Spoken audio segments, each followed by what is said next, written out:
Test X2, take two. It is easy for me to put on a show and be cocky and be flooded with a cocky feeling and then feel like pretty cool and all that.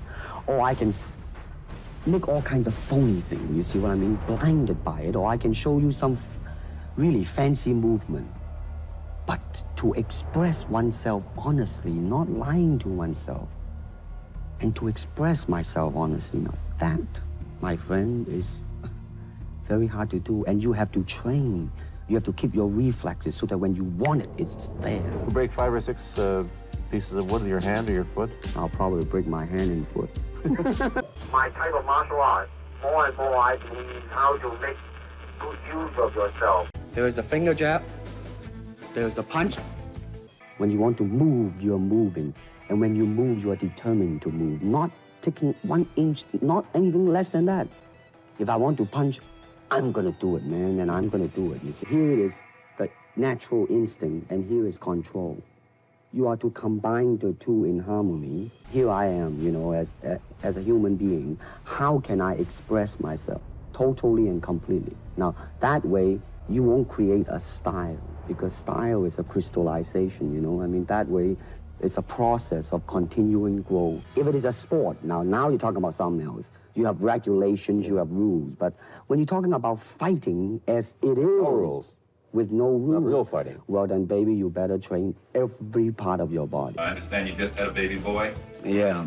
and you lost him to sleep over it, have you? 3 nights. He had a bit part in the Longstreet series, and this had an enormous effect on the audience. What was it? I think the successful ingredient in it was because I was being Bruce Lee.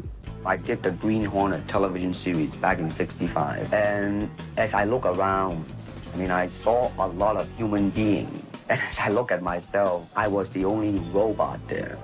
The true Oriental should be shown. Hollywood sure as heck hasn't. You better believe it, man. I mean, it's always that pigtail and bouncing around, chop, you know, with the eyes slant and all that. I went back to Hong Kong in '71 and did a movie called The Big Boss.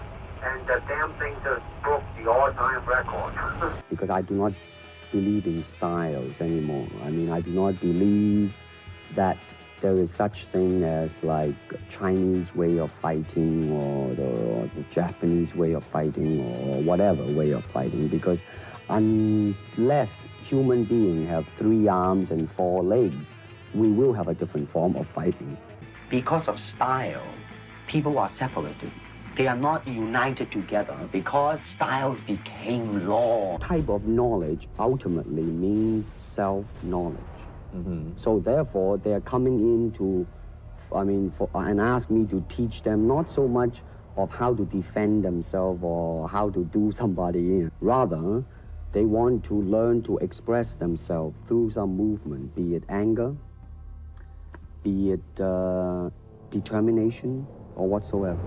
I have no fear of opponent in front of me, that I am very self-sufficient. They do not bother me. And that should I fight, I have made up my mind, and that's it, baby.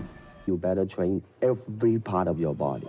How many times in film is the Chinese required? When it is required, it is always branded as the typical, you know, dang, dang, dang, dang, dang. Bruce Lee is one of those icons whose charisma and talent and ferocity as a fighter, as a champion for Asians in arts and media and cinema, his impact is insane. I really am interested in sharing my martial arts and my philosophy and my culture. What better way to do it than through the medium of television and film? The true Oriental should be shown. Hollywood sure as heck hasn't. You better believe it, man.